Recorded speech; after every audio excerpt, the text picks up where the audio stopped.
right, welcome into the Questionable Podcast. You got Scotty Questions here with Meko. What's good, y'all? He's back. Thank you for coming back. Yeah, no, I missed you boys, so I had to come back. We didn't know if he'd come back, John. We didn't know if he'd do okay. We did okay without him here. So I mean, it was a bit of a mixed bag. But I think we did great, but I think you guys did great. I think the highlight of it was like turning on the video. So for those like a little bit of behind the scenes, I edit the podcast.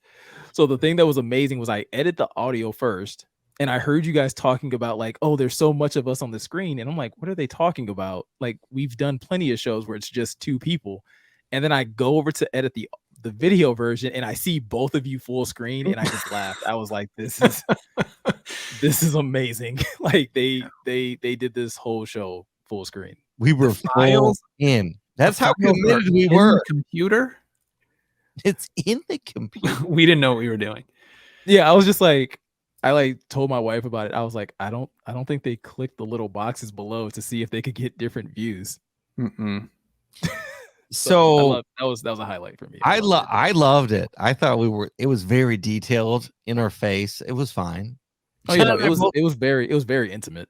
Yeah, we were confused though for the first 15 minutes, Yeah, no, I felt bad because like Scotty was like texting me while I was driving, like trying to get login access, and I'm like, I have to have my wife like text for me. And like, hey, check the email for the code. Send the code back to. Is that code coming in? And like, driving through Pittsburgh or driving through Pennsylvania, hoping that we're not gonna hit like a dead zone, and it's just like, yeah. So also, you guys made it work. Don't know, driving through Pittsburgh, there is a lot of speed spots, so you have to drive the speed limit. I hate driving through Pennsylvania, period. Right. Well, there's tickets. I think we've talked about, and I'm not going to say none. A turnpike's a decent stretch of road, though. Oh no, it's really well put together. I love driving through the tunnels and stuff like that. Like it's very calming, but it gets boring really quickly. Where you're just like trees, cliffs, trees. Yeah, I was just channeling my dad, who always has to comment on the quality of like the asphalt on roads, on highways that he drives. A good stretch of road. Hey, you can tell the difference once you hit Michigan. Like once hit 100%. Yeah, there's way more treble, and like it's but no, good time. Okay, so Meko. So while we're here, what happened with the girls, man? They were successful, right? Yeah, no, girls had an amazing week at nationals. Top 5 finishes for the week.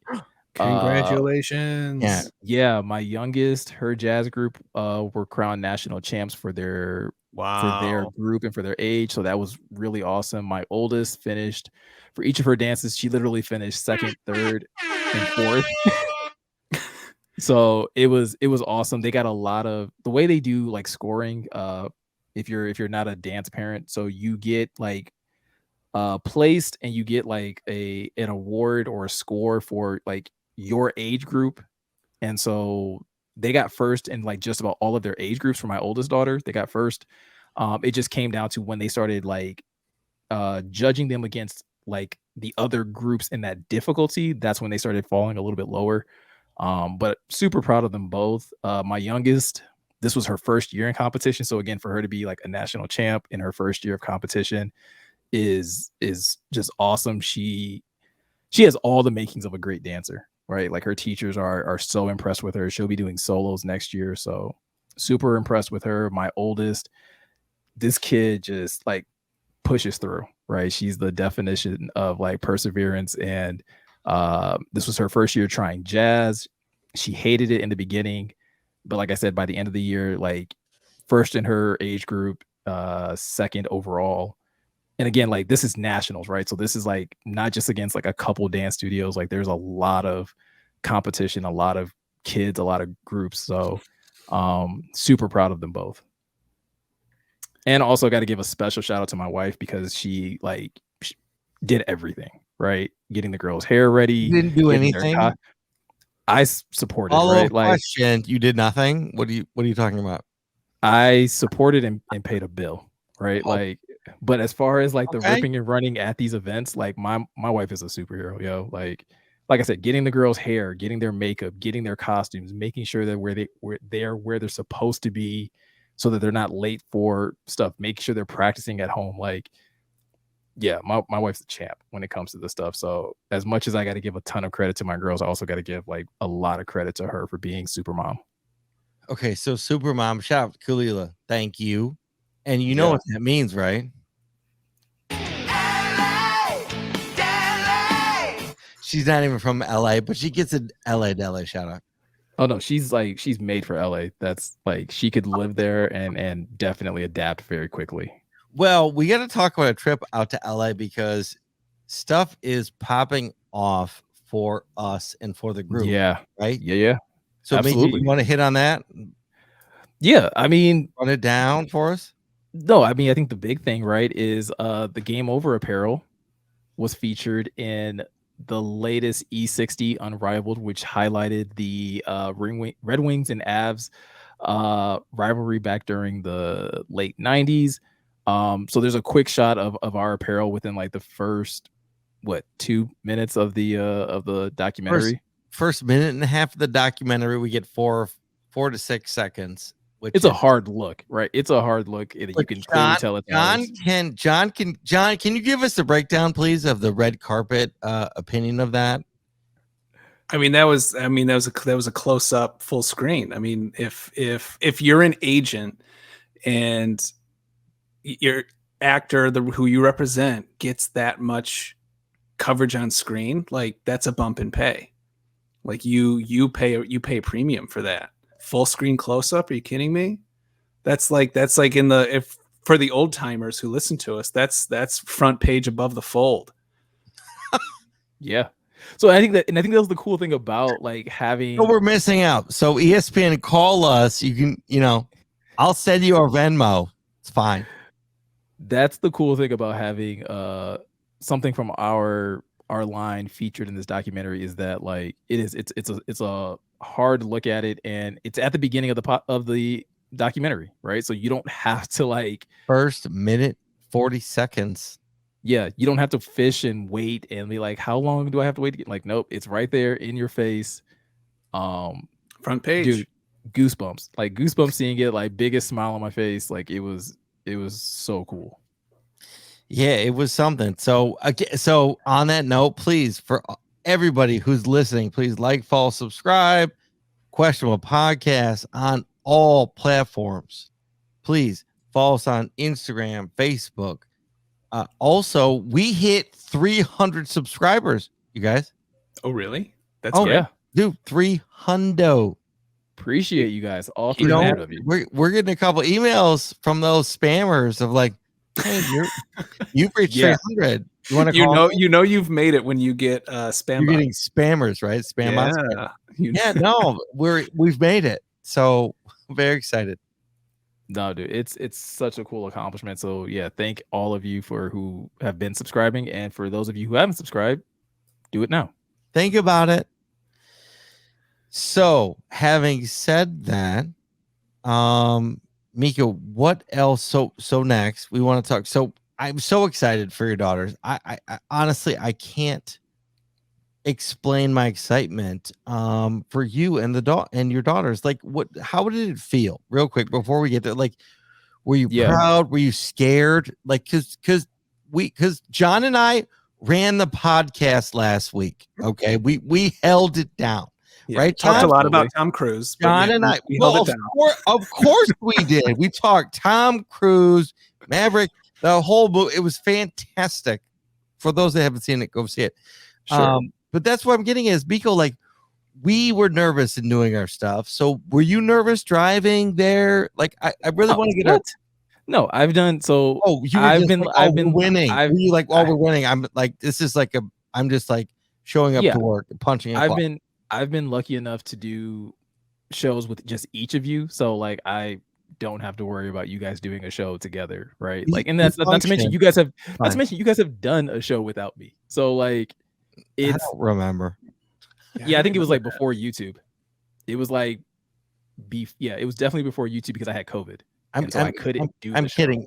I'm kidding, but like I don't want to talk about us not having a show with you anyway. So, Meko, No, but I'm just trying to see, like, was it were you nervous going to the sure. championship? No, absolutely. Like Because you again, didn't this is my sound nervous. Because we had to call him 900 times, and he was like, "You guys, we're good." Like Meko's like no, the coolest cat in the world. If you have never met him, he's so cool. no, I wasn't nervous about you guys. Nervous for the girls, absolutely, right? Because it's my babies going Right. on the big stage, right? And they're competing against like these are nationals, right? They go to competitions throughout the year and they had to qualify to go to nationals. So it's always that step up in competition. I ran track in high school, so like I understand like the jump that you make from going to like your regular track meets to going to like nationals. Like or going to Right. counties and then going to nationals. Like it's a huge jump because it's schools and athletes that you're not used to seeing and you don't know the level of detail that they put in for their specific events. So for dance, absolutely there's a certain level of nerves because you just want your girls to be as good as they can be and you also don't want them to be disappointed if they don't place. Like it's very possible that Right. they don't place at all. So that's why I say like I'm so proud of them because again, top 5 finishes. Like that is such a huge accomplishment for again, both of them. This is their first year at nationals, but for my oldest, this is her first time trying a specific style of dance. She's typically just does hip hop, but she did jazz and like for her to do so well and then my youngest to be doing this for the first time. You're excited, right? There are certain things that happen in their dances that you're just like, okay, hopefully they do this correctly, and so you're a little nervous.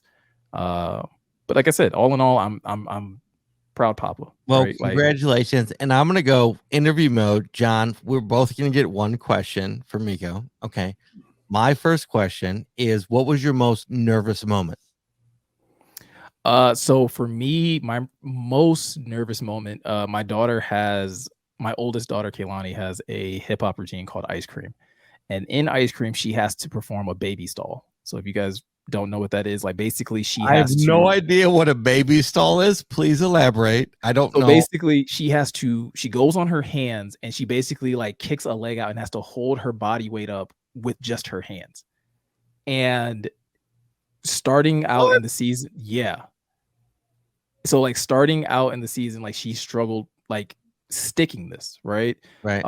The last couple competitions though, she had finally been able to nail it pretty consistently. So, but it's a big part of their routine. So that was probably my most nervous because you're just like, again, these are nationals. Any small slip up could be the difference between placing high and not placing Sure. at all. So Yeah.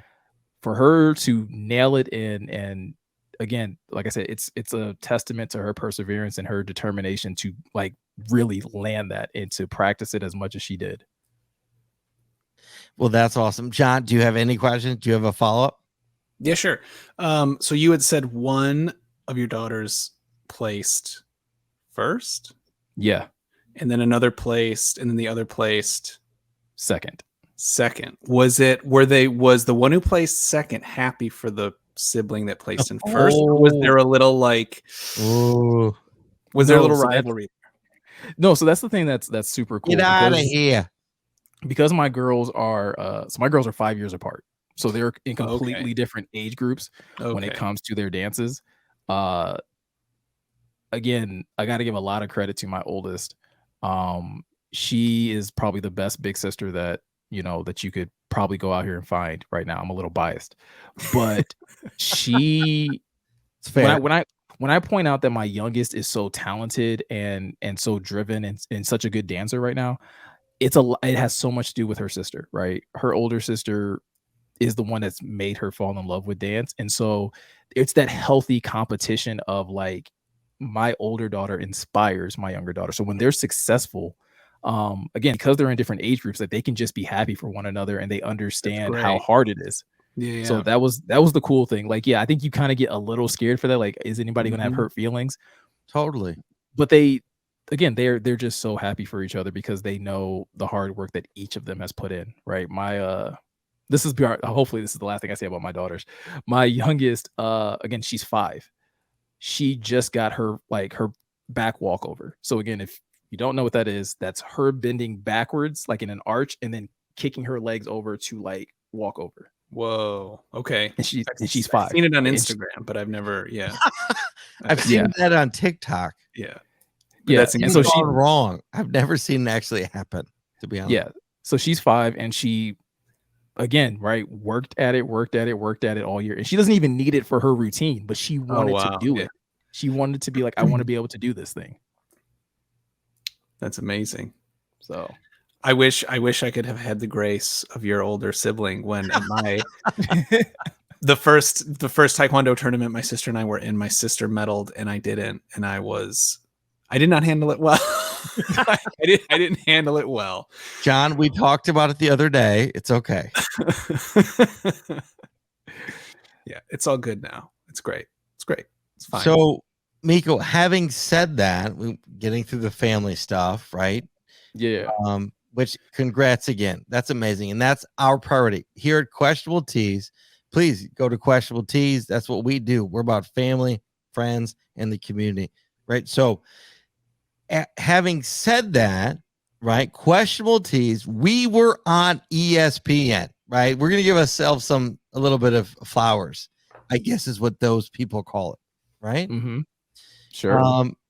So we designed the Game Over piece for Darren McCarty with Darren McCarty support. Shout out to Nick Antonucci, right? Nick, yep, he made it happen too. So we want to give Nick a shout out. But we were featured, like we talked about, in the first minute and a half of the ESPN documentary, which is unbelievable. We got a lot of orders. We appreciate everybody's support. Please, again, follow, like, and subscribe to all of our platforms. This is just the beginning, right? This is John and Meko. This is just the beginning. We have how many pieces lined up that's going to happen for the Lions and then the Wings coming up this next season? We have tons going on. Yeah.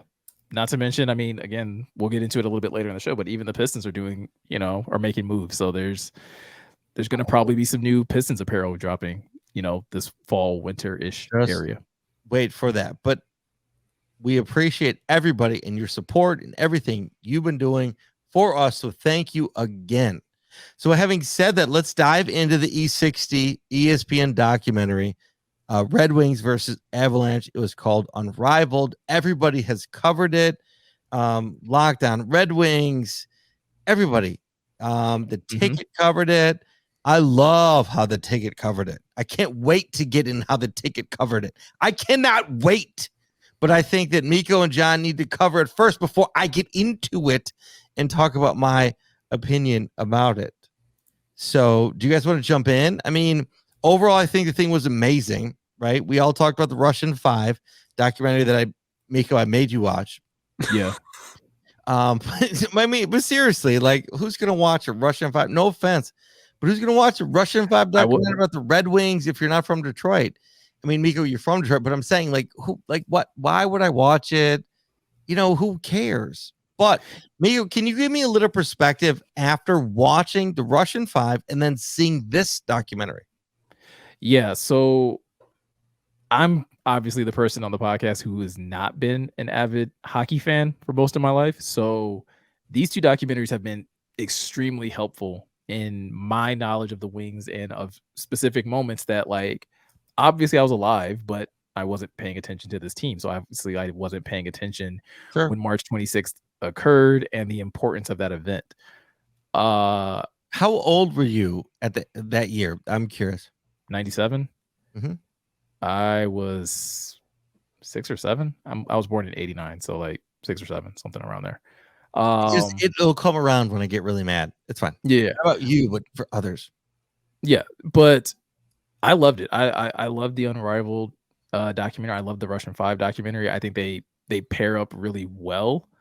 But I was glued the entire time. I I got a little bit more insight because, again, as being somebody that's from here, all you hear about for me is what Claude Lemieux did to Chris Draper, right? That's usually where the story starts with anybody that tells you the story of March 26th. They start there. Sure. Getting the information that actually, like, before that happened, right, there was another incident that occurred on the ice. I can't remember exactly who was it Kozlov? Kozlov slammed Adam Foote's into the glass. It was honestly the most beautiful thing I've ever seen in my life. And so when I saw that, like, because again, like, that's honestly, they've been going at our team for that's. I'm sorry, I'm gonna let you finish. So yeah, that's part of the story I had never heard before, and so to see that, I was like, oh, okay, now there's a lot. This provides a certain level of context that I didn't have before. Not that it justifies it, but it provided a certain level of context that I didn't have before. Other than the fact that, like, I was just like, oh well, Claude Lemieux's a jerk, which is still very much true. That's highlighted in this documentary. Correct. That he's a little bit of an antagonist, but you kind of see that full antagonist. But yes, go ahead. Well, yeah, antagonist, irritant. Like, I think they also did a really good job of also clarifying, like, his persona, as far as, again, what his persona maybe is here versus what his persona was nationally, which is that, like, yeah, he was an irritant who probably shouldn't have been such an irritant because apparently he couldn't fight. Which I have a firm rule on that. Like, if you can't throw hands, you probably shouldn't. You should probably just leave people alone. If you don't want to find out, don't F around. Yeah. So, but I did. I love. But he won the how many cups? Right. He won how many cups before he even got to the Avs? Right. 2. Was it 1 or 2? I don't know. He was on the Devils, so I think 1 or 2. So it doesn't he won 1 matter. with the Canadians, and then he won 1 with the Devils, and then so he won 2 before he got to the Avs. So my point, it doesn't matter. The fact that he won a cup before he even got to where we're even having this conversation is he's a legitimate, like, very good hockey player. Yeah, he's an antagonist, but he's and he won the Conn Smythe on the Devils. Just so that means he was the best. He was like the MVP. Of the Stanley Cup playoffs.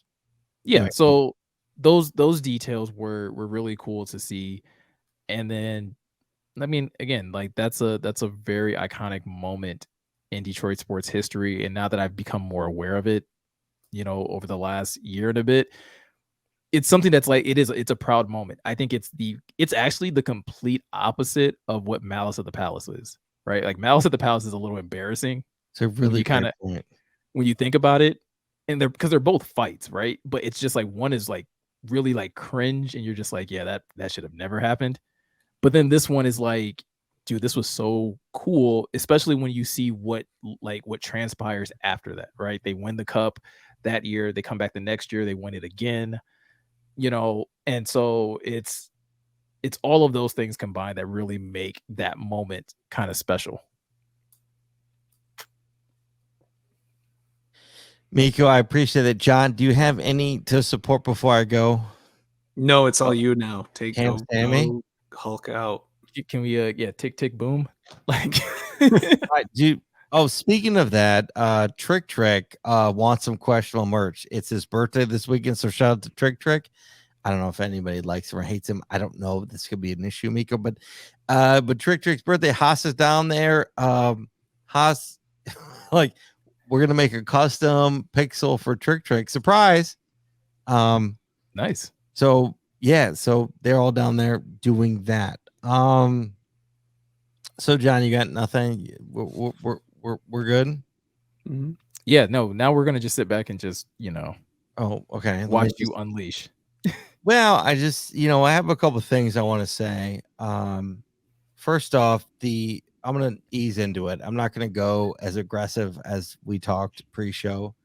But first off, I think the E60 documentary about the Red Wings, I thought they did a very good job, right? I thought it was very good. I thought they covered the bases. I thought they missed some parts in it, right? Like the guts. There's some gut, like as they started it, they jumped through like game 4, game 6, whatever. But then I watched a different version on ESPN Plus. Like, okay, so ESPN Plus has the entire story, right? So Meko, I made you watch the Russian 5. John, I made you both watch the Russian Five. Let's be honest. So the Russian Five documentary really sets the stage for this whole series that ESPN is doing. So, A, I appreciate that ESPN did it. B, I appreciate that they followed through with it. So we get our stuff up front because the whole story of this series is Darren McCarty getting revenge for the illegal hit on Chris Draper, right? So let's get that out the way, right? So that's what happened. It was a legal hit on illegal, not legal hit on Chris Draper, okay? Meko, I see Meko changing his stance on the seats. Yeah, settle in. So that's how this started, right? And so my whole point with this is everybody who thinks that this is dumb to look back, everybody who thinks this is an issue, hey, look back, we're gonna go back in time. Oh, hey, the last time you guys were any good, it was in standard definition. Okay, let me run through the Stanley Cups right now. Canadians have 23, Maple Leafs have 13, the Red Wings have 11. Blackhawks are tied with the Bruins for 4, tied for 6. Okay. The Red Wings are top 3 all-time champions. How are we? What are we doing here? Why are we dismissing this reminiscence of this dynasty? We are one of the best hockey teams ever. I'm sorry, but how is Rico Beard over here yelling oh, I don't know. Y'all reminiscing. It ain't no thing. It's not a problem that we're not fucking winning. What are you talking about? We are building something with Steve Yzerman. We've talked about it.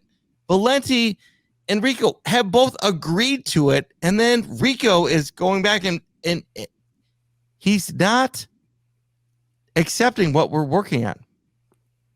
So I don't know what to do here.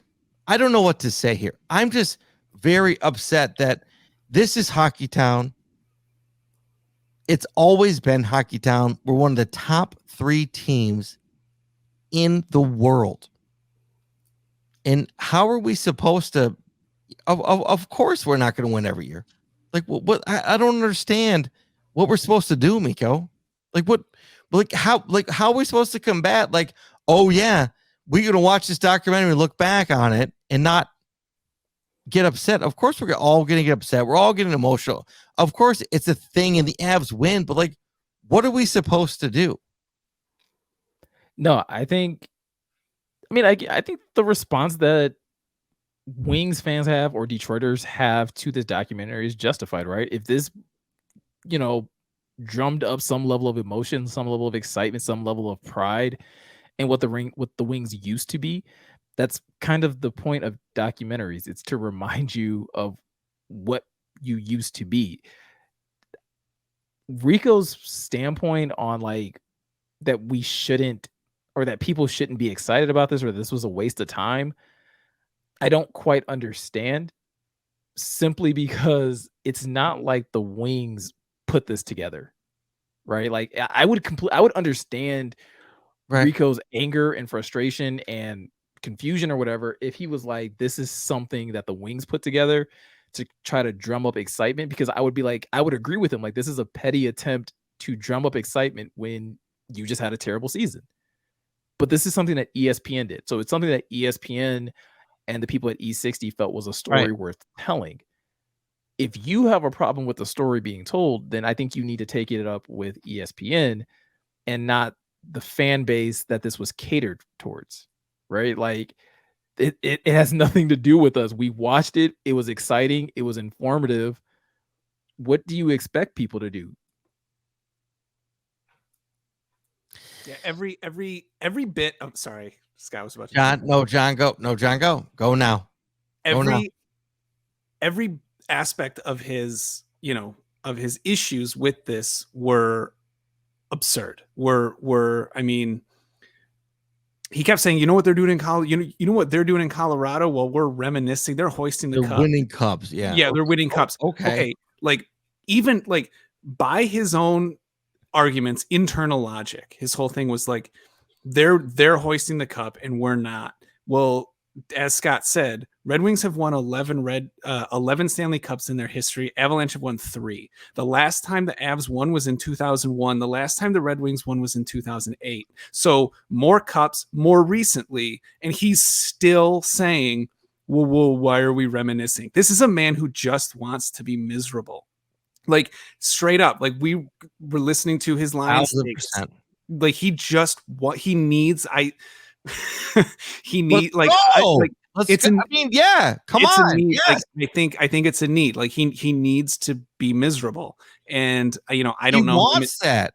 I don't know him in his personal life, but I've known people like that, and they're insufferable to be around. I don't know if this is like a personality, like because I do know that certain people can like turn it on, and maybe this is like just a thing that he does when he's on the radio because he knows it's going to get people to call in. We're talking about it right now. He knows it's going to gin up emotions one way or the other. So maybe it's just something that he says. But with how often he comes in with these brain dead takes, like to come to straight up say like they're celebrating in Colorado and we're not. Like again, more cups more recently. Avalanche have 3 from 2001 and we got 11 from 2000 and the most recent 2008. Like even by his own internal logic. And then it just sounds like whining, like, why can't my team win the Stanley Cup every single year? Like it's so brain dead. That, like this is what a child thinks. This is what a child thinks. Absurd. Well, it's also just it's coincidental, right? It's coincidental. It's what I mean. It's coincidental in that the Avs won the cup at the same time that this is airing. Like you have to think about, like, John, you're in Hollywood. You know when stuff starts getting. They did this for a reason. They're trying to rebuild. Sorry, Mika, I'm going to interrupt you, and I'm sorry, but like I talked to John yesterday about it. Dude, they're trying to rebuild the rivalry between the two teams because they know the Avs are good, and every time the Avs are good, the Wings become good after. And we just had 2 great drafts, and the Wings will be good next year. Are we going to win the Stanley Cup next year? No. I could put money on probably not. But the year after, maybe. Like, so that's the whole thing. They're trying to create a narrative. This is the NHL trying to create the narrative the way in which the NFL does, and the way in which the NFL does it so successfully.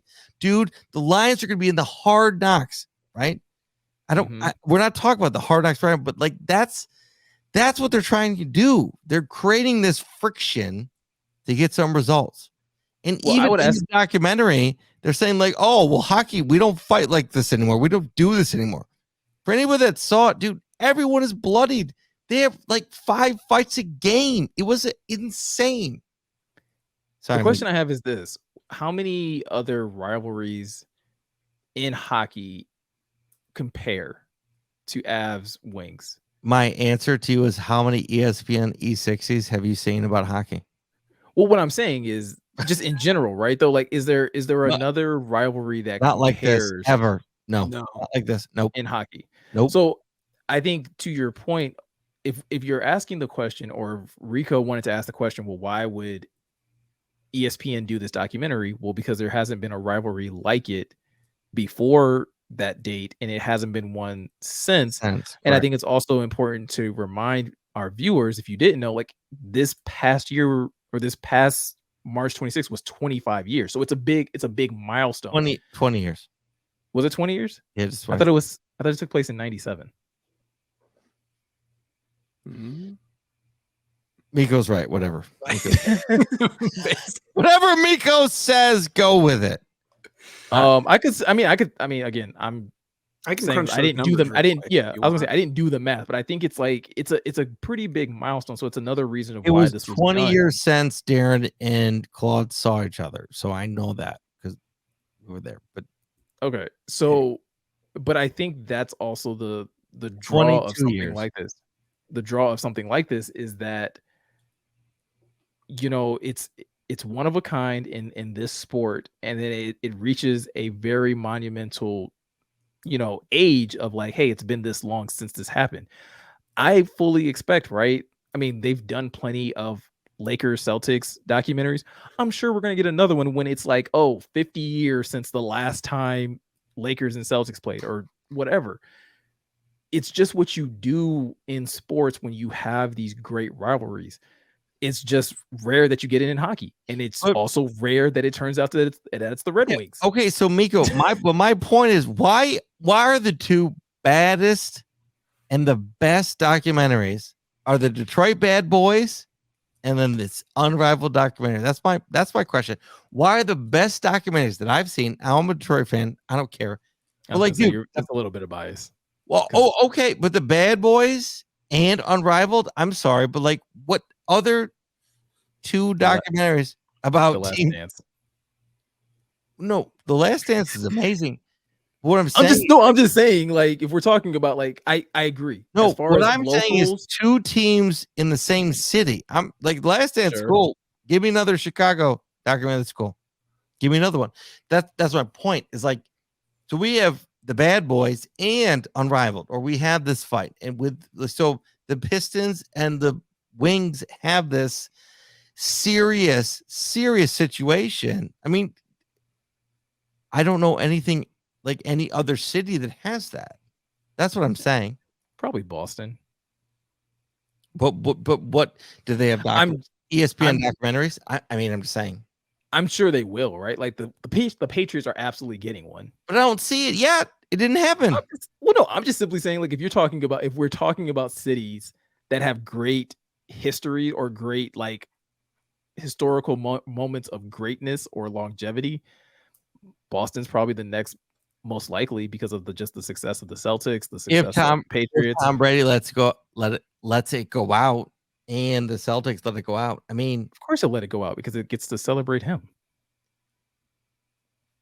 That's okay. All right. So anyway, I'm sorry. I feel like I took like some of the air out of your sails on that one. No, you did. You took it all out. It's fine. It's fine. We talked about this before the show, though. Like, if you got to a point where I felt like you were kind of, no, you're good. No, you're good. It's fine. I was gonna have to rein you in a little bit. Like, now we're raging against the dying light. Yeah, it's fine. It's fine. But here's the thing: at the end of the day, I don't like Detroit sports talk radio talking shit or disrespecting Hockey Town or the Red Wings, because that's not fair. Because the Red Wings are what brought a lot of joy to Detroit. When was the last time the Lions brought any joy to Detroit? I can't remember. The Pistons did it, right? They did it. They brought some joy to Detroit. But my point is, don't dismiss a documentary on ESPN and saying like, oh, who cares? We're looking back in time. Yeah, we're looking back in time. We're one of the top 3 teams in the NHL of Stanley Cup winning teams all time. Don't tell me that that's not cool, or don't tell me not to watch it. Don't tell me not to, whatever. I'm going to look at that stuff in standard definition. Oh, that's the last time you won. No, forget that. That's absurd. No, we're watching in standard definition because what happened between 2000, the past 20 years. No, I mean, I'm not kidding. Dude, that's a lot has happened in the past 20 years for sure. And we went from winners to losers. But guess what? Stevie Yzerman is back. And I believe he's going to bring us back to winners. That's all I got. That was it. No, I mean, I think that is the mindset if you're a Wings fan, right? Is that, again, you can look at the past, you can look at the people that were helping the Wings get to a level of success, and you look at where they are in the present, and some of those guys are helping to direct and guide this team forward, and hopefully it leads to winning, right? You have a young group of guys that have a lot of talent. You have, Mo Seider won the Calder Trophy. Thank you. I was just going to say that. He drafted a guy at the 5th pick. We got hosed on the 1st pick. Sorry, Meko, go ahead. So yeah, no, I think like there's reason for optimism, right? And again, not to take out any more air in the sails that you kind of blew up, but like to Valenti's credit, he at least was like trying to point that out to Rico, right? Like it's not it's there's nothing wrong with looking at it because it does look like this team is on the way to success. So there's nothing wrong with taking glimpses at the past to be like, you know what, maybe we can get back there. Yeah, I will say as much as I do kind of rag on him, Valenti did sort of push back against this, whatever you want to call it.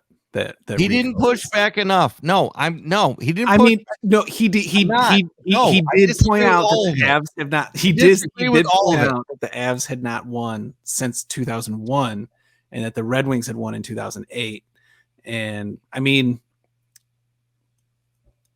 he's not going to throw his co-host like under the bus completely. I'm going to throw him under the bus. But you're not his co. You're not his co. You don't do a show with him though. Every day, every single day for 3 hours. I'm this little hack that's gonna hopefully get a YouTube hit that says that you're an idiot in saying anything in regards to Hockey Town. This is Hockey Town.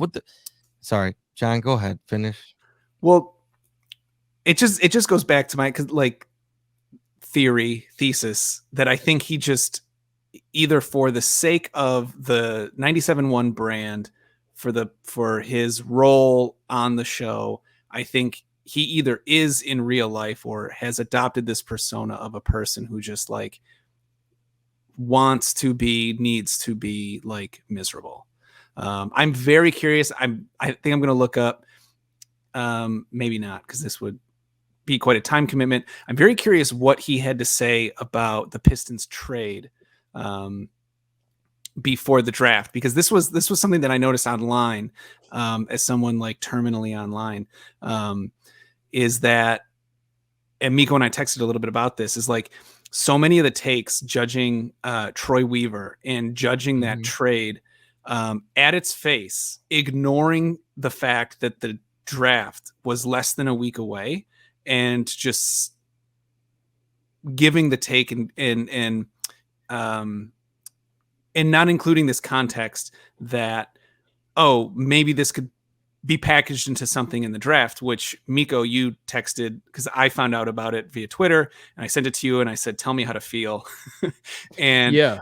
And you had a very measured take. You're like, on its face, a little disappointing. However, if they can leverage this into something, then it'd be really great. But I'm going to reserve judgment until Christmas when we see what their win-loss record is. And I'm okay, great. Like measured, like intelligent, like context based, but so many people were just like, Troy Weaver.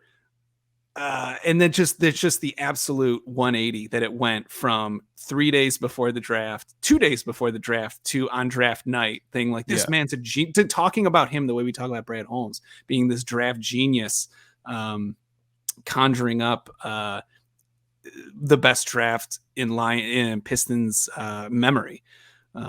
It's just, and I'm very curious to hear what Rico had to say about that in that moment, because I'm willing to bet money I don't have that it wasn't measured and it wasn't nuanced or contextual, that it was just this more like, this is awful, like Eeyore shit, like this is terrible, this sucks, Troy Weaver's dumb. And if anyone in the comment listen to the show and tell me I'm wrong, and I am wrong, please tell me I'm wrong. But like I said, I'd be willing to place a wager that I'm not. Yeah, no, I think to what you're saying, there were a lot of people that had that thought process before the Pistons had their draft. Was that like, oh, this is very reminiscent of bad moves that the Pistons have made in their history, right? We've all heard the whole same old Lions thing. I think there's a little bit of that with the Pistons at times, where it's like, oh, same old Pistons doing something that doesn't seem beneficial. Same old Red Wings. I'm inserting myself. We're not done with Red Wings, but we're gonna go through Pistons. I'm not done, but we go. But I think when it comes to the Pistons, like, that's why you saw a little bit of like a lot of Eeyore, right? A lot of people just being like, oh, this is terrible. This means terrible things going forward. And because it was a disappointing trade based off of, and this is kind of lines up with what you're saying, John, about like stuff that comes out of the media and sometimes how it's not calculated and how it's not really like thought out. Is the media throws out things, and as fans, all we can do is read it and assume that it's true, that it has some level of truth to it. And so that was very much the case with the Jeremy Grant trade value, is that you got a lot of rumors saying that, oh, the Pistons could probably get a high draft pick for him this year, not in the future, this year. And then more rumors came out that, oh, Troy Weaver wants 2 first-round draft picks for Jeremy Grant. And then that throws everybody in a tizzy. And it just like, it's constant like turmoil in the fan base, so that when news finally breaks of a deal, it doesn't line up with any of the reports that have been going out. And so people are immediately just like, oh, this is terrible. I hate this, blah, blah, blah, blah, blah. And yeah, like my reaction to it was what I said to you, right? Like it's on its face, it was very disappointing based solely off of what we heard. What we heard the trade was supposed to be, or what we thought we could get for Jeremy Grant. And not saying, I'll be very clear on this, I never thought they were getting like the 7th overall pick for Jeremy Grant. Because if you were going to get that for him, you would have got that for him in the season. So speaking of that, Nico, can we get the breakdown of what happened with the Pistons draft, right? As we're here, like, okay, I'll let the wings go for a second. I'm gonna wrap. Yeah, no, I gotta wrap with, but like, let's talk about the Pistons. They did well. They had a great draft, right? So can we talk? Let's get into that. Yeah, no, the Pistons did have a great draft even after doing this trade. So they weren't able to get another initial draft pick in the lottery. So they stayed at number 5 and they were able to pick Jaden Ivey out of Purdue, which is, I would probably categorize him as a combo guard. Full transparency, he wasn't my first choice. Not saying I don't love him for the Pistons, not saying that he was a terrible pick. He just wasn't my first choice. My first choice was the person that was picked right before him, which was Keegan Murray.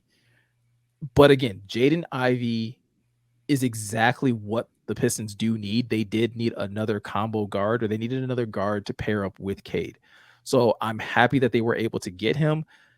And then you fast forward a couple picks later, I think it was around like pick 13, which I think is still technically in the lottery. The Pistons were able to make that trade where they were able to take the future first round pick that they got from Milwaukee, along with some other draft consideration, I believe, and pull off a 3-team trade with both the Knicks and the Hornets to get Jalen Duren, who is a center out of Memphis, who I love Jalen Duren. Like, I thought he was, again, if we're talking about what the Pistons needed going into the draft, I know we didn't talk a lot about it on the podcast, but the 2 things that I felt the Pistons needed to continue to progress, to push towards eventually being contenders, they needed another guard and they needed a very athletic, defensive-minded center. They got both of these things in this draft. And that's why I believe you're starting to hear all this chatter about Troy Weaver being such a savant when it comes to the draft, in the same way, John, like you said, in the same breath as Brad Holmes. It's because of him being able to pull off these deals and to still address needs on this team. So on paper, and I cannot stress that enough, on paper, this is very exciting. I like paper, but we don't make it. It's right. It's on paper doesn't mean championships. But on paper, this is a very exciting young core. You have Cade Cunningham, who showed every bit of the reason of why he was the number 1 pick last year, and he has shown that he has every bit the ability to be a future all-star, if not superstar in this league. You have Sadiq Bey, who I believe is an all-star in the making. And now you have a very explosive guard in Jaden Ivey that can get his own shot, that has the ability to probably get others involved. And then you have this rim protecting big man in Jalen Duren, along with Isaiah Stewart, along with Killian Hayes. And I think they just exercised the team option on Hamidou Diallo, who I think is an electric off the bench for them. And then they just pulled off, or at least we just got news today that they made another trade, or this could be a part of the Jalen Duren trade, where the Pistons just got Nerlens Noel and Alec Burke, who are good veteran bench players. Nerlens Noel is an athletic big man, great shot blocker, so he can be, if they keep him, awesome on coming off the bench for them. And Alec Burke is, again, not an explosive scorer, but somebody that you can probably bring off the bench and probably expect to get between 10 to 12 points out of him. So all in all, on paper, again, this looks like a very exciting core of players, especially that are still young. We'll just have to wait and see what that turns into come the season, which is why I always, in basketball, I always save my judgment until Christmas. Nothing matters to me in the NBA until after Christmas. And that's just my personal opinion on things. Nice. Yeah. Well, much in the same way that on this show, listeners probably know that we were very defensive minded when it came to the Lions draft. And so as soon as they traded up for Jamison Williams, I had not watched a single minute of footage. Like, I had no idea. Like, I knew the name, and I knew that he was just very widely regarded as one of, if not the best. I knew he had an injury. But that made me then go to YouTube and check out footage and like watch him play. And I was just got so excited. In that same regard, I knew the name Jaden Ivey, and it's really, really interesting seeing Jaden Ivey and then the Jalen Duren compared to Hutchinson and Jamison Williams, whereas because like Hutchinson has so much ties to the city's family's here, blah, blah, and it's great. And Jaden Ivey, mom played for the Detroit Shock. His grandfather was a Detroit Lion. His dad too played. I know he was presented with 3 jerseys. His dad played at Detroit Country Day. Right. Okay. Nice.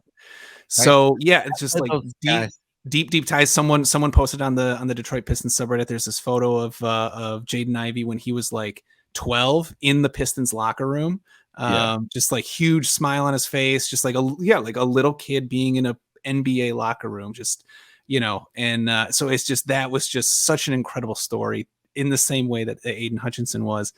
And then Jalen Duren went and watched a couple, because I remember that text that you had sent talking about like we need a big athletic center.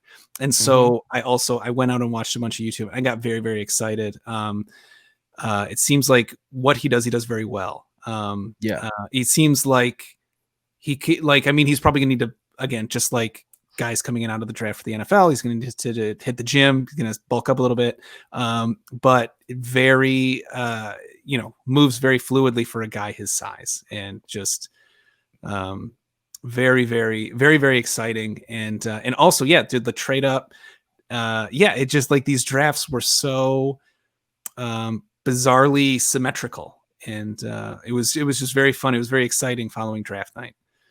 Yeah, I think to piggyback off what you're saying about Jalen Duren to me is, again, I'm hoping, and it looks like he will be. Jalen Duren to me looks like he will be what I thought Isaiah Stewart could be. Okay. Yeah. Which is, or maybe not even what I thought. I think it's what everybody else expected Isaiah Stewart to be, which is this rim protecting big man. And Jalen Duren's taller, I think by like 2 inches, maybe even 3, because I really do think Isaiah Stewart's like 6'8". I don't think he's truly 6'9". No. Jalen Duren looks every bit of 6'11", and he's long, strong. I think he doesn't move like he's. Dude, that's what we. Yes. Go ahead. No, what were you gonna say, Scott? No, yeah, I'm just saying he to me, he's the real deal of like, okay, I'm a garage door. Like, I don't feel like we've really had that. We have not had a person. We have not had somebody. I mean, like, they say we have it. I haven't seen it. But they compare. I've already seen it, and I don't like it.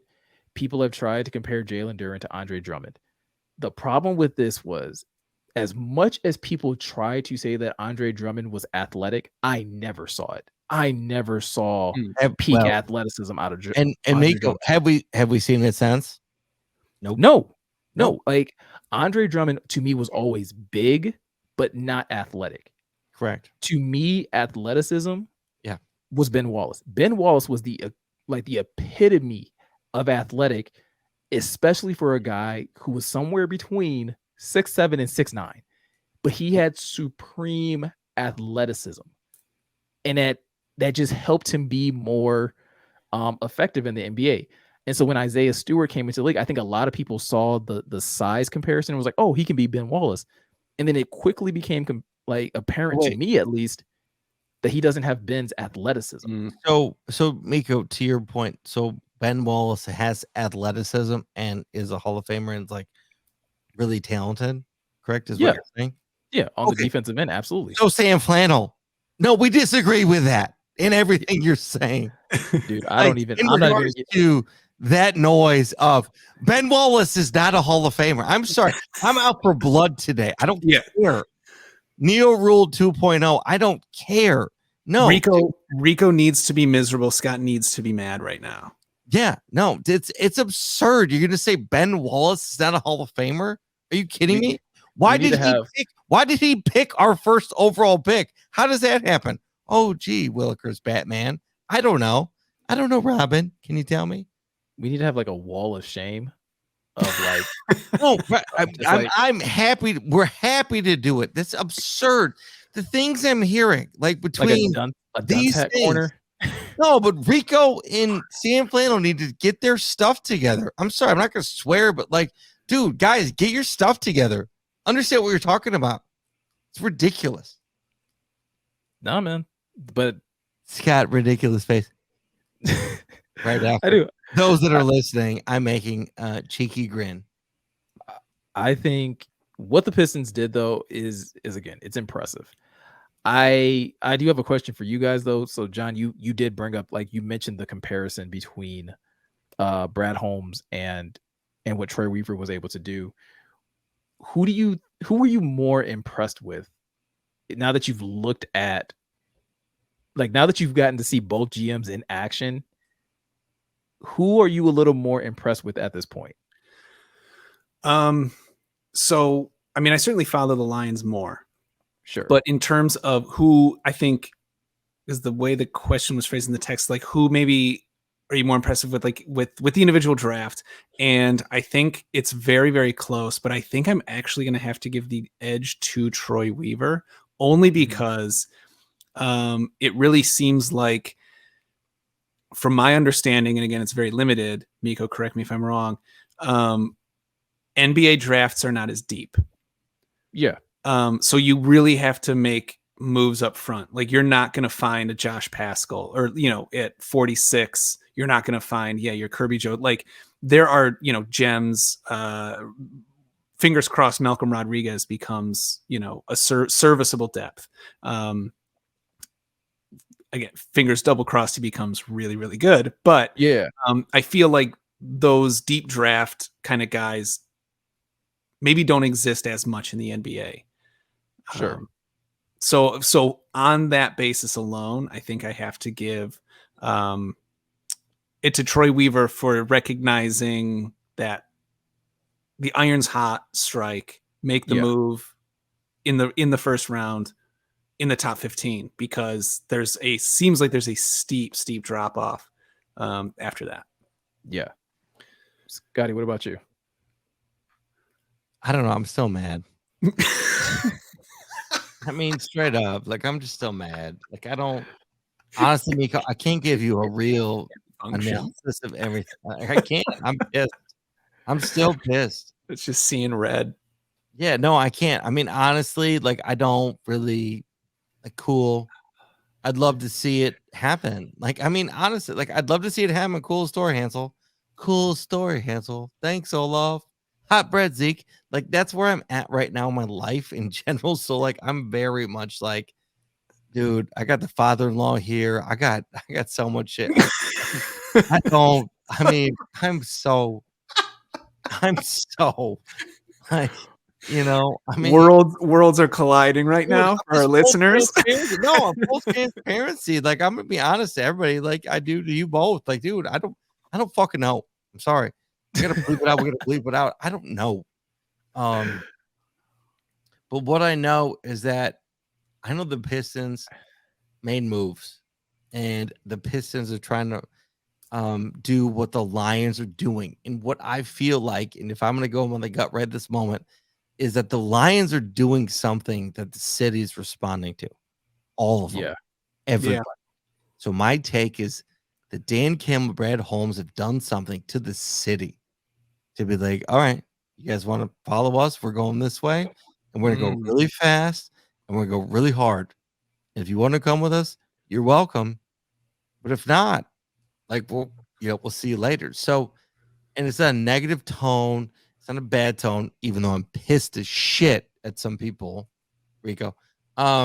So I just think that the Lions have set a tone for the city, and I love that because when you set a tone, you set expectations. And so for the first time in a long time, I feel like Detroit has expectations of like winning. And so that's Sure. I think the biggest thing I would take away from all this. And that's I think that's what I could add in this moment, other than me being really pissed about some shit. So What about you, So- Meko? Yeah, no, I would have to go. So the one thing that I will take from what Scotty just said that I think is kind of why I'm picking the person I'm picking is that I believe that the Lions are the trendsetter right now in Detroit sports. yeah, I for sure. believe they have the clearest blueprint of all the 4 franchises that are here, and Brad Holmes has a ton to do with that. And so for me, I kind of look at it a little bit differently than you do, John, because where you're saying like, hey, there's only this small pool and you kind of got to hit that small pool of players. I do kind of look at it as, yeah, but there's 7 rounds and really you're looking for the gems in the middle. Like, so it's not really, and so it's so important for you to hit on those gems in the middle. And I've just been more impressed with what Brad Holmes has done as of lately. And I think it goes beyond just drafting and free agent signings. It also goes to culture. We've talked about it a lot. Yeah. He is a key cog in establishing a breath of fresh air. And the more that we get to see like these other teams operate, it doesn't feel like it's just confined to the Lions. It does start to feel like it's permeating throughout the entire city, and it's bleeding into all of these other franchises, except for the Tigers, who apparently have like the doors locked and everything just sealed off. Everybody else seems to be kind of like taking this same trend. What would get me to believe that Troy Weaver was taking that next step, I will give him. He's an amazing drafter of talent, and he seems to be a wizard at making these unlikely deals happen, because there's no reason why the Knicks should have ever taken that trade. As great as happy as I am that we have Jalen Duren, Knicks should have never taken that trade. No. That trade is bogus. Like, I don't understand why they took that trade. But that's a credit to Troy Weaver of finessing and working the system and finding a trade partner that is, however you wanted to say it, easily manipulated or has a longer term plan, and that is willing to take a slower approach to building. Still stupid. In the NBA, it's stupid in the NBA for them to take this approach. But what I would need to see Troy Weaver do is to do what Brad Holmes is doing, which is the Pistons still lack culture. Yeah. Okay. The Pistons still lack an identity to me. Right. We kind of have talked about a little bit with some of the past teams, right? The Bad Boys Pistons were the Bad Boys Pistons. They had an attitude, they had a mantra, they had a mentality going into every game that they played of how they were going to play and who they were going to be. Then you go to the Going to Work Pistons. They had an attitude, they had a mentality, they had an adage of like, yo, we're just going to outwork you. We are going to do all the dirty things that a lot of teams don't want to do, and we are just going to outwork you game in and game out. I'm still waiting to see what this Pistons team is going to be. Yeah. And it's a true testament to one, what Brad Holmes is doing, but it's also a clear sign of like how long it's been since the Pistons have had another identity outside of the Going to Work Pistons. Yeah. Do you think so? Another thing that you had texted. So the via the terms of this trade, the Pistons do have, would you say, $43 million in cap space? Yeah. I think that's another important context. So, maybe we get a piece of that identity, or So there was a question in the subreddit about what the nickname should be, and for Cade and Jalen, and Fire and Ice was pretty high up there. And I gotta say, I think that's. I mean, I love it. That's why I want to see what this. To be completely honest with you, the best way I can answer your question is this. I think the $43 million that they have in cap space is something good to have. I think you can get I think they have enough cap space to get maybe one more impact player. Who do you think that player is? For me, it's Miles Bridges. Mm-hmm. So we're talking about, again, it goes back into building a culture, building an identity. Miles played at Michigan State. He's from Flint. He knows the city. He knows the old mentality of what the Pistons organization is. And I think Miles brings a certain skill set that meshes really well with Cade. So I think anybody that you bring in free agency wise, the main thing is how do they play alongside Cade? You got to see how Miles plays at his best, watching him play alongside LaMelo Ball, who I believe Cade is literally same mold. They're literally the same type of player. So Miles Bridges would be the impact player that I think. But so you bring in somebody like that, you continue to kind of tool around with things as far as the roster, finding veteran players and key impact players that can come off the bench. But for me, I've been saying this since last season, and I will continue to say it until I see it on the court. Dwayne Casey has to show me something. If we're talking about if we're talking about identity and developing a culture and developing an identity, right? Scott said it with where it's not just Brad Holmes, it's Brad Holmes, Dan Campbell. They are setting a tone, they are setting a culture. So I am steady looking at Dwayne Casey like I still game in, game out. I don't know what you want this team to be doing. That was going to be my next question. Is this a make or break year for him? Like yes, even if we don't get Miles Bridges, even if they're like, okay, we're going to sit on this 43 million and we're going to like a lot of people thought the Lions were going to go crazy in free agency, and they really didn't, even though they had the sixth most free agency money, but they didn't. They're like, we're going to develop our young guys. So even if they don't sign Miles Bridges, do you think this is a make or break year? Like if they don't do good, he's out. Yeah, this would be Dwayne Casey's fourth year, I believe. They've had 3 losing seasons under him. Okay. They've not just losing seasons. You have finished 2 of those seasons. Well, no, all 3 where you could have had a chance of getting the number 1 pick. Right. You can't. All 3. Dude, all 3 seasons. You can't continue to do that. Now, with that said, my expectations for this team are entirely different than what I have for Dwayne Casey. And that may sound weird, but like it is entirely different. I need the Pistons to win 30 games. They haven't won 30 games in 3 years. Win 30 games. Like, it's a simple, just hit that number for me. Show me that you can. Why 30 games? Because you haven't done it. They literally have hit, I think the last 2 or 3 seasons, they've finished with 24, like somewhere in the 20s. They can't even get to 30. That to me is a problem. If you at least hit 30, honestly, like, because what I want to say is be in contention to make the playoffs. But again, that is so predicated on the league itself and the gap that I believe exists between the Pistons and everybody else. I'm not sure how realistic that is. But at a minimum, you need to win 30 games. Actually, no, at a minimum, you need to not be in the lottery again. You need to not be in contention for the top 3 pick. Oh, Meko, I was just sitting here thinking, like, why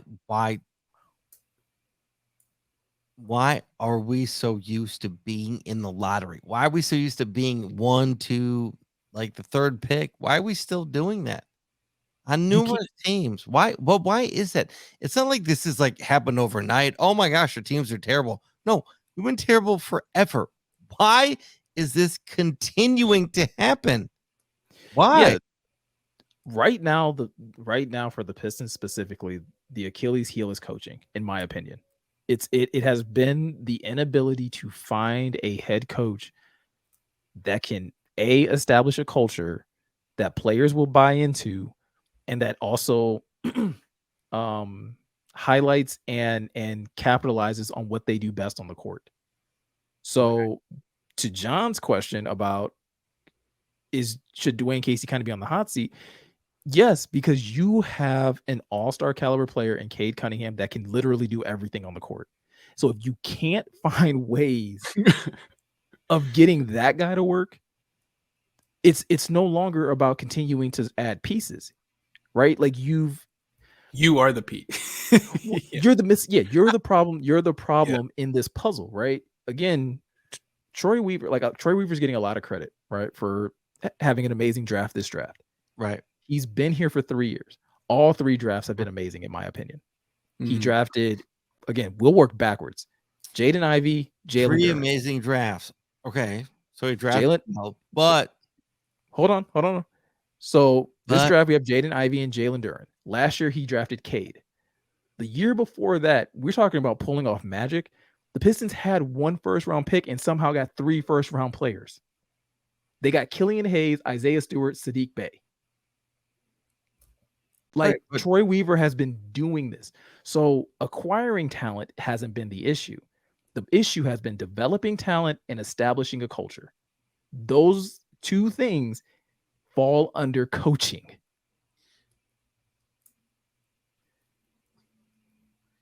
Okay, but establishing a culture.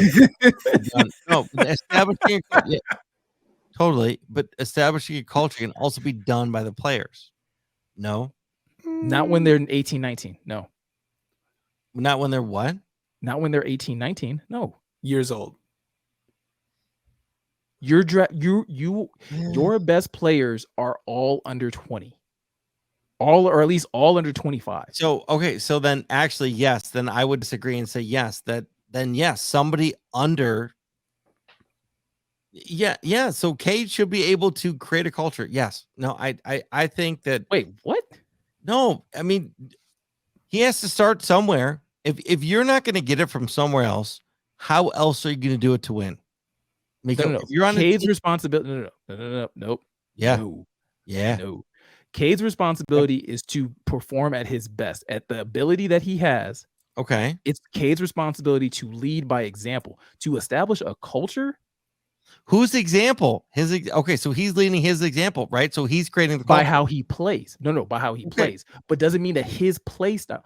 So you have 5 guys on the court. There has to be a play style, because what ends up happening with the Pistons specifically, and this is how you know they kind of lack a play style, is that there's a lot of they're ball not gets good passed and they stop. There's a limited amount of ball movement, and the only time offense seems to be created is if Cade creates it. But the problem with that is Cade is also your best scorer. No, I'm not, because again, the offense should be set up to run through Cade in an effective way that when Cade comes off the court or when Cade's not available, you're still able to win games. What ends up happening is, because there's no culture, because there is no actual play style, if Cade's not there, guess what? They don't win games. So Cade's making so who's responsible for establishing a culture? No, I'm not saying Cade's responsible for the culture, but if you literally said that. Well, what I'm going to say right now, so Cade, but Cade, you every other word is through Cade, right? And that's the problem. That's not the solution. That's the problem. Okay, but fair. That's the problem. It has to go through Cade, right? No, it shouldn't have to always go through Cade. But it is, and it's going to happen. So, and guess what? You will never get to where you're supposed to get to if your coaching staff is literally just been like, give the ball to Cade. Because guess what? As great as Cade is, guess who he's not? He's not LeBron. He's not Steph. He's not Giannis. No, he's Cade. Right? What I'm saying is he's not that caliber of player. No, I understand you're saying he's not the caliber of player, but like in Detroit, we never get that caliber. We've never got that caliber of player other than Isaiah Thomas. Who's the caliber of player? Hold on. Who's the caliber of player? No, Meko, no, hold on. Hear me out. This is serious. Who is the caliber of player that you think like would equal that? Is that Isaiah? Yeah, but also the Pistons also had amazing coaching so that it wasn't just on Isaiah's shoulders. That's the reason why we How many talk about the coaches bad did boys. Isaiah have though? No. Chuck Daly was the one that led them to championships. Okay, but then Chuck left. But then what? Then they were terrible. What the hell are we talking about, Scotty?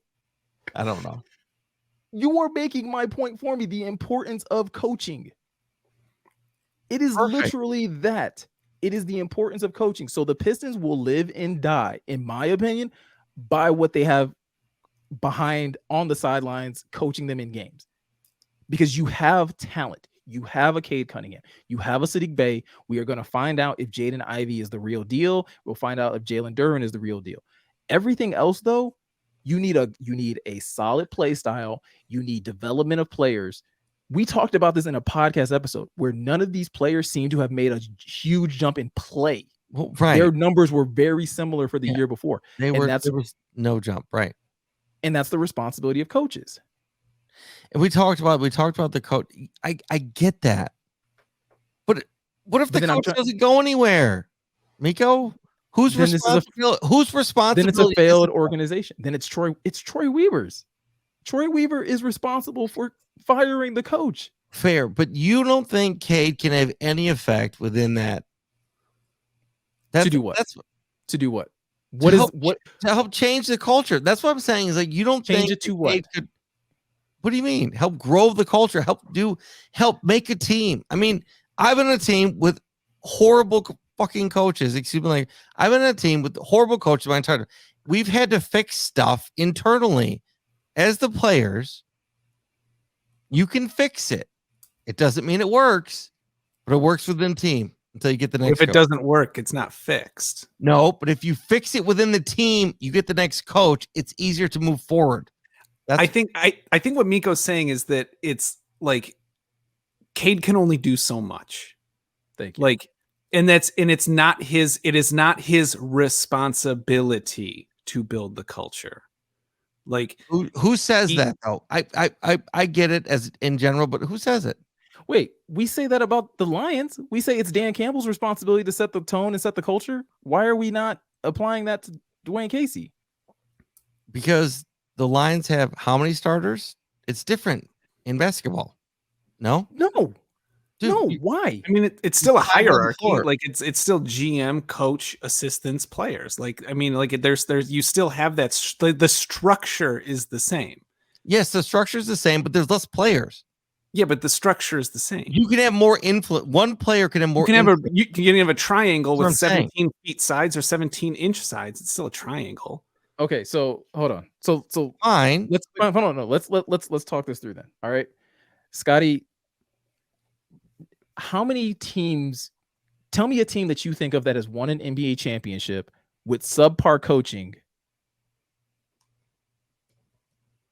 but the team didn't think. Cleveland. Huh? And who did they have? LeBron. Yeah. Okay, that's the outlier. That is not the standard. You can't those are outliers. LeBron-led teams, yes, do those things. Name me another one. Honestly, oh God, I want to say the Pistons, but Larry Brown was a good coach. Yes, he was, and he's the one who helped establish that style of play. Yeah, no, I'm there. I'm there with that.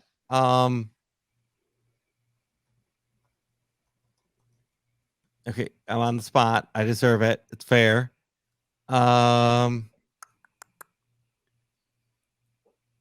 Even looking like the last, I'll give you the last 10 years. 10 years. Find me a team that does not include LeBron James on it, that won a championship, and you were like, yeah, they won that in spite of the guy on the sidelines. In spite of the coach, right? Is that what we're talking about? Yeah. Because you're essentially saying that it's on the players, that the players can do it all without quality coaching. No, I'm not saying. What I'm saying is that the players can the players can create the culture. I thought you so my opinion is the players can create the culture, not the coach creating the culture. That's what my argument was. Then again, find me a team. I That's okay. Hold, please. Everybody, click on your YouTube link and subscribe to Questionable Teas while you're waiting for me to come up with the answer, please. Also, you can throw in the chat how right I am at this point. That's also appropriate. That's fine. That's fine. And maybe there's some that think that I'm right too. Because you want me to, because listen, saying, I don't even have teams in front of me. I don't even have teams in front of me, but I will list off a couple. You have Golden State, right? Yeah, but that's Steve the code. Kerr. Hold on, Steve okay. Kerr. Steve Kerr in a combination of. So you're saying that have won championships is what you're saying? Yeah. Okay. So to me, it's Cleveland, LeBron, right? Obviously, like LeBron there, and then LeBron in Miami. But then LeBron's coach goes on to be a great coach. He was a good coach. Spo was clearly a good coach. Spo was not what he was before LeBron came there. No, he wasn't. He wasn't, but again, he evolved and grew as a coach by having good players, but he evolved and grew. Okay, but they did not win. They did not win in spite of Spo, though. Like, none of those championships that they won in Miami were in spite of. Okay, so I get where you're going with this, and we'll walk down this path. But what I'm saying, and what my point was, is that I think Cade should be able to create a culture no matter the coach. And right? Whether the coach comes and goes, he should be able to create that culture. And that's what he's trying to do. That's what I think he's trying to do. And I can tell you that Cade can be a quality player, but he cannot establish a culture. If you want to look at what Dame Lillard is doing in Portland, amazing player. He can make a lot of things happen, but the Portland Trailblazers don't have a play style other than go to Dame. Okay, what about Giannis? Okay, what Giannis? Is that coach? Is that coaching? Yes. No, it's the best coach Milwaukee has ever had. And once they got him, they started playing a different style. No. They started playing Milwaukee's a different style of basketball. It's the best style of basketball they had ever started playing once they got Mike Budenholzer. Absolutely. Okay. Culture, like that style of play was established once Mike Budenholzer got there because Milwaukee was not doing any of these things. This is perfect because Giannis is not creating a culture. Giannis is just like an amazing player. What I'm saying is Cade can create a culture in Detroit. I'm trying to give Cade like props in which he can do it. I think Cade can create a culture. We will disagree on this forever, but like, and I think you're making stuff up. That's fine. It's totally fine. That's why it's called the Questionable Podcast. I mean, that's fine. I just feel like we've wasted time going around and around in a circle with you continuing to justify my point. Because you haven't been able to prove my point wrong. All you continue to just point towards your point. That's all you've done the last 20 minutes. Let me do my research before next week. Let me do that. Let me do a little more research, and I will come to the table next week and let's have a debate like Skip and Shannon. Let's go. Debate. Embrace debate. No? I've lost interest. He's done. It's over. I'm sorry. It was great, and then like I ruined it. I don't think it exists. I honestly really, really, really don't. So you don't think what exists? That this idea that culture, especially culture that leads to winning and long-term success, is generated solely by players. No. Wow. Okay. I wholeheartedly disagree with you. I will look and research. Meko, and I don't mean no offense. I will try and research this, and I may be very wrong. And clearly today I look very wrong. Let me do some research. I will look at that because I've been in a lot of teams that we've hated the coach, and we've done whatever we've needed to do to succeed. So did you guys? So on those teams, did you guys go against the play style that your coach had for you? 1,000%. So he would call certain play styles, and you guys were out there just freelancing. Yep. And I would argue that that's the clear difference in the level of talent. Then, well, we would win. Those are the I get that, but I'm saying in the NBA, especially in the last 10 years, the only team that seems to work for are teams that have LeBron James on them. Okay, that's fair. That's fair. And I want to look into this. And again, I'm probably very wrong. Everybody, here's the thing. I'm probably very wrong. But I want to explore this. I mean, honestly, I really do believe that, Meko, you're probably right, but I think you're getting confused. I think you're getting confused with Cade being the face of a team and the leader of a team with him also having to establish that culture. Because again, like, I don't think that's, I mean, it's one of, like, we can kind of point to that, to why, like, the Lions and Matthew Stafford weren't successful. Matthew was great. Matthew was a great leader, did everything that you would want a leader to do, but he can't set the culture and the tone for all the other 53 guys. Dude, that has to come from the top down. Dude, after he got hurt, he didn't care. I mean, okay, we can get into that. That's a whole different argument. All right, now you're just whole saying different. Stuff. Now you're just different. Now you're whole different argument. No, whole different argument. Whole different debate. How? We're talking about players impacting culture. Yeah, I don't think Stafford was a great leader. I never thought he was. Like, I never thought he was. I was never a Stafford fan, though. You got Stafford fans and not Stafford fans. I don't think Stafford was a great leader. I don't. I really don't.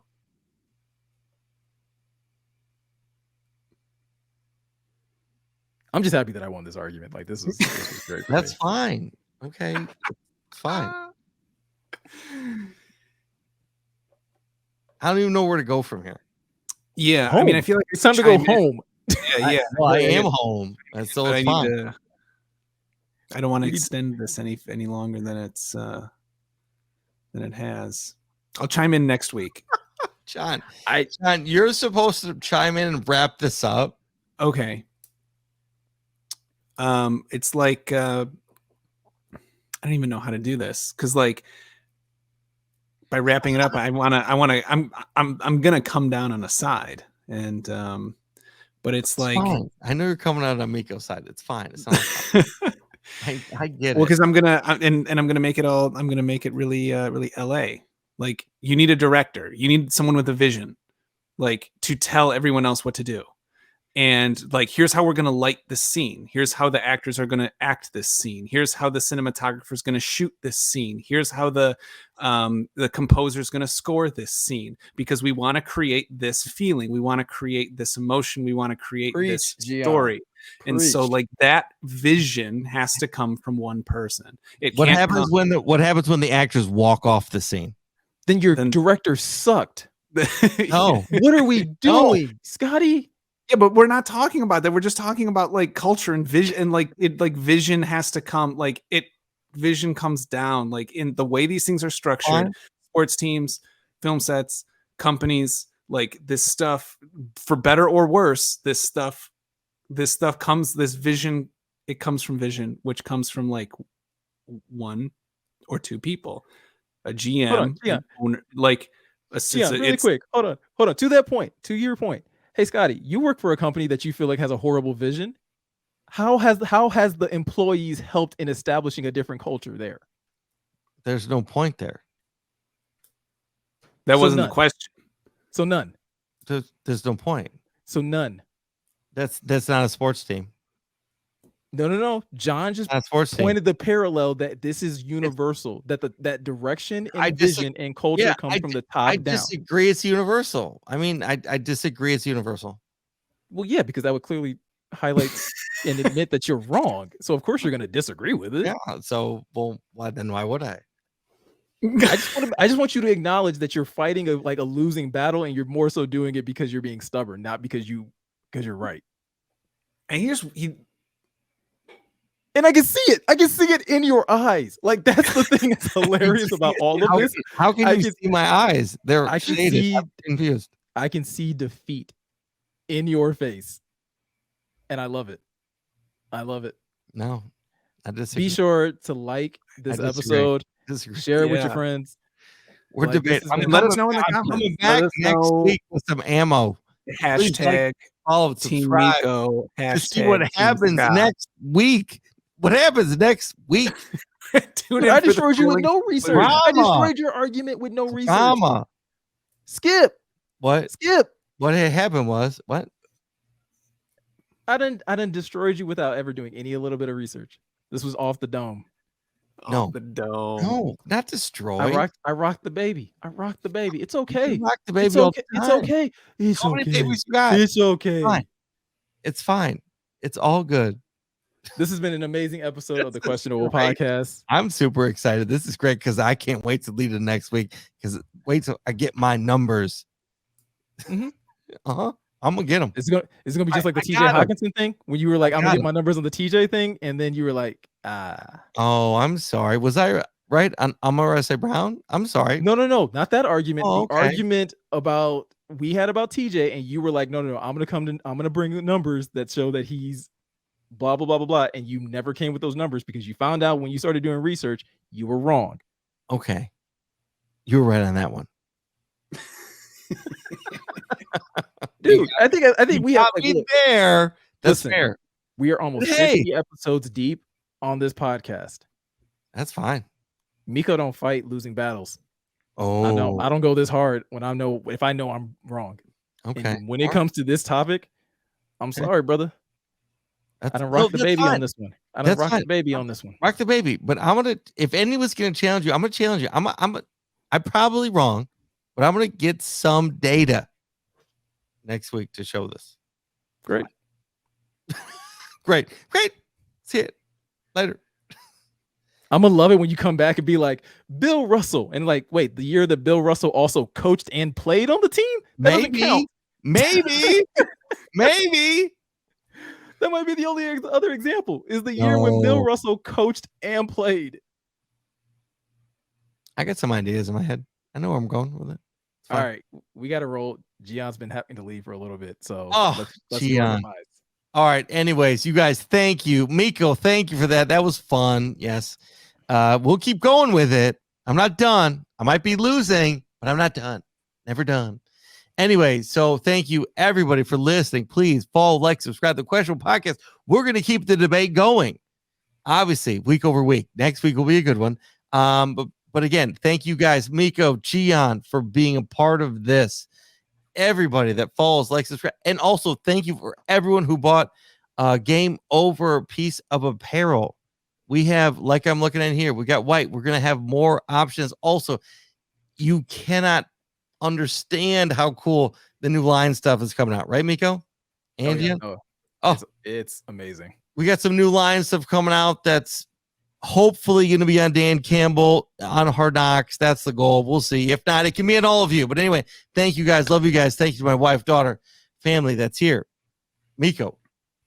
Gotta give a huge shout out to my family. I talk so much about my girls, so obviously everybody knows that I love them so much. Huge shout out to you guys. Also huge shout out, we talked about in the beginning of the podcast as well, but again, everybody that watches, that's liked, that's comment, that's subscribed, we appreciate you. Like Scotty said, if you haven't been to questionabletees.com, link will be in the description. Head over to questionabletees.com.